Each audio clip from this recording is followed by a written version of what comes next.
She puts on her makeup and a mini skirt.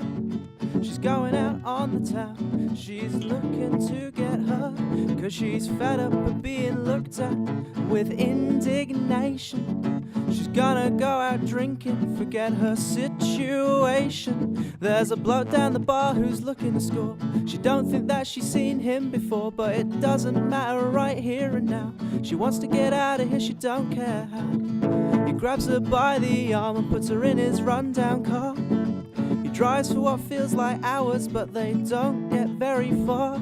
And he starts to do unspeakable things to her body and her mind. But she don't care, she's miles away, she was already high. Bumbling round in a backseat down a dark alleyway. I wish there was something useful that I could say, 'cause I wanna show her that there's another way for her to feel. It doesn't really matter, 'cause she's not real. She is fake, I made her up. Or sat at a desk with a coffee cup in a nice house in suburbia, where my mum still does my washing, yeah. You think that I could know a girl who'd give herself to anyone in the world, that I could follow her along and come up with a top 10 song? It doesn't matter so long as I make money, 'cause my parents have cut off my funding.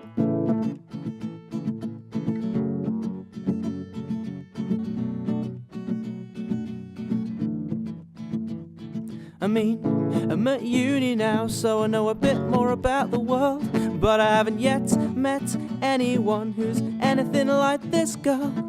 A couple of them smoke a bit of weed on occasion, but none of them are crackheads and half of them are Asian. And some of them even listen to this lame pop music crap, where the guy playing the guitar feels the need to rap because he's desperately trying to grab a more urban audience. Well, if it rakes in all the dough, then I guess it makes sense. Well, back to this girl, I really wish I could save her.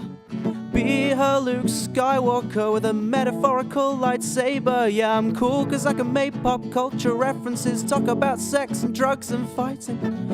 Did you ever see that 80s show, Moonlighting? Well, it launched Bruce Willis into a world of fame. Because of that show, he's now a household name, although I guess I had more to do with Die Hard. You know what, screw the girl, writing stories is hard. 'Cause she is fake, I made her up. Or sat at a desk with a coffee cup in a nice house in suburbia, where my mum still does my washing, yeah. You think that I could know a girl who'd give herself to anyone in the world, that I could follow her along and come up with a top 10 song? It doesn't matter so long as I make money, 'cause my parents have cut off my funding.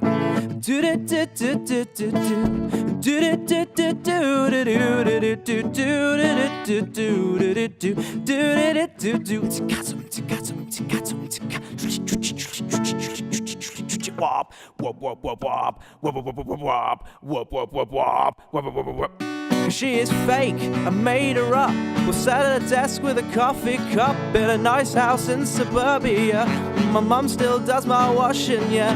You think that I could know a girl who'd give herself to anyone in the world, that I could follow her along and come up with a top 10 song? It doesn't matter so long as I make money, 'cause my parents have cut off my funding.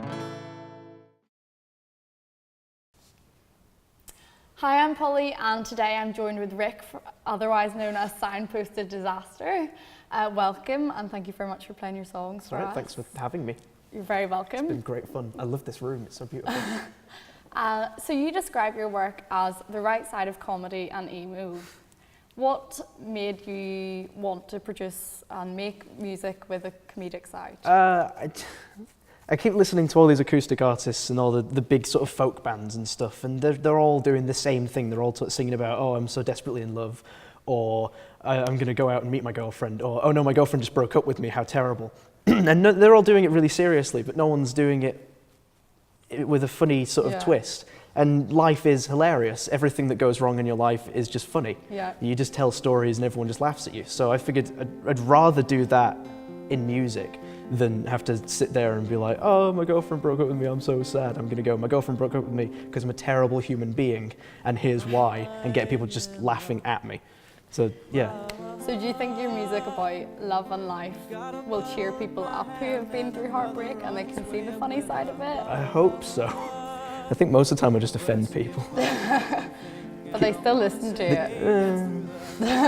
Have you been performing for long? I think, I don't know why I'm looking at my watch, 4 years? Something like, yeah, I think I'm about to go into 5 years next year. That's scary, since my last, no, before, definitely before. So 4 years since my first EP came out, so that's about as long as I've been performing. So you performed before you came to uni and you're in 3rd year now? Yes, I started at college, one of my friends put on a gig and I was supposed to work the camera and then I broke the camera, so they said, yeah, go away. So I said, can I play music instead? And they went, yeah, sure. So I went up and played some songs and people didn't hate me, so I figured You keep playing? I'll keep playing. Good. I couldn't even play guitar at the time, I just got up there and just went, I can sort of know chords, whatever. So you've only been playing guitar for a few years then? Yeah, I started actually like learning guitar when I started writing songs and then performing them, just because I never had the desire to do it before. And then someone said, Rick, you know, it'd be 100 times more attractive if you play guitar. And I said, I really like you, so I'm going to start playing guitar. Didn't work. And why did you choose to do it? You're doing an English degree? Yeah. Why did you choose to do that over something musical if you really enjoy that? Because I can't do music theory to save my life. I was in a lesson once in year 9 and we stood up to give a presentation on something by Mozart and we said, oh yeah, we think these are all woodwind instruments, and they were like, yeah, it's a string symphony. Guys, we completely, I was like, oh, we copied and pasted this off the internet, so. So you're in the right side of music then? Yeah. Good. And what kind of artists inspired your music?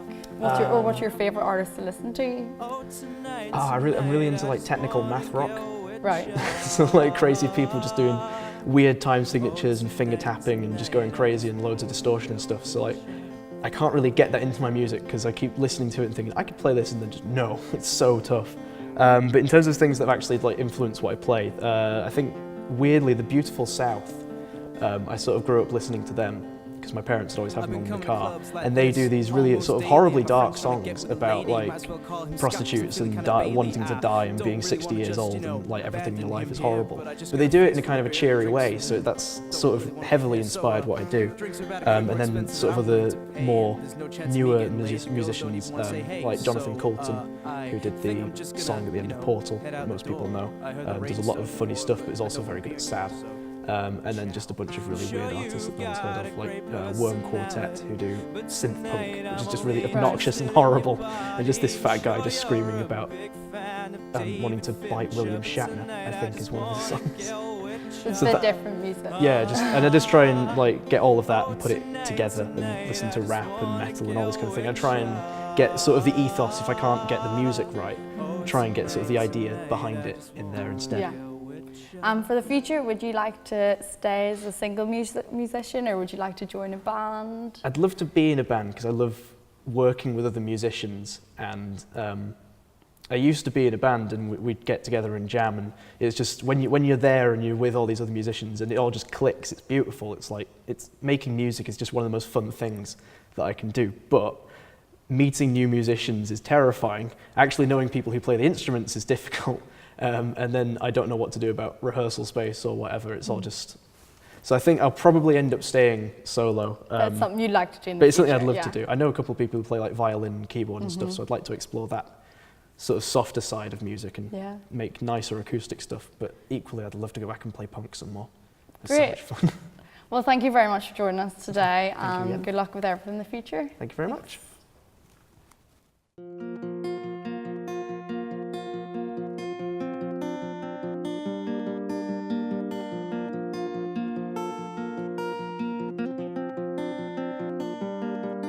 Good evening, sir. Can I find you a seat? Would you like a drink or something to eat? Or is there something else that takes your fancy? Like tearing off all my clothes and panties? 'Cause here we sell pancakes, here we sell cupcakes, and we sell sex. I could bake you a cake or cook you a steak, or we can have sex.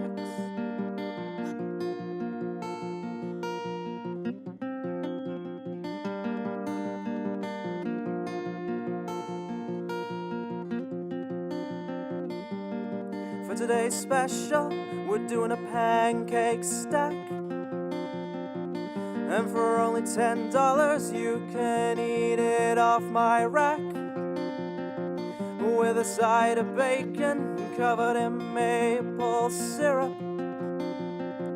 And for only $10 extra, you can have me in stirrups.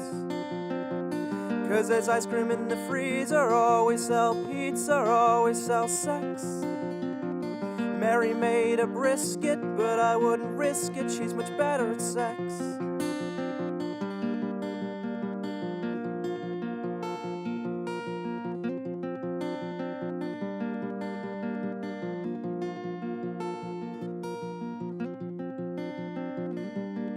You may wonder how clean this place really is. Well, I can assure you we are very hygienic. All of the girls here are kept clear and clean. So how about you lick some butter off of me? 'Cause I'll make you a sandwich and then I'll be your bitch when we go have sex. Eat this garlic bread while I give you head, and then we'll have sex.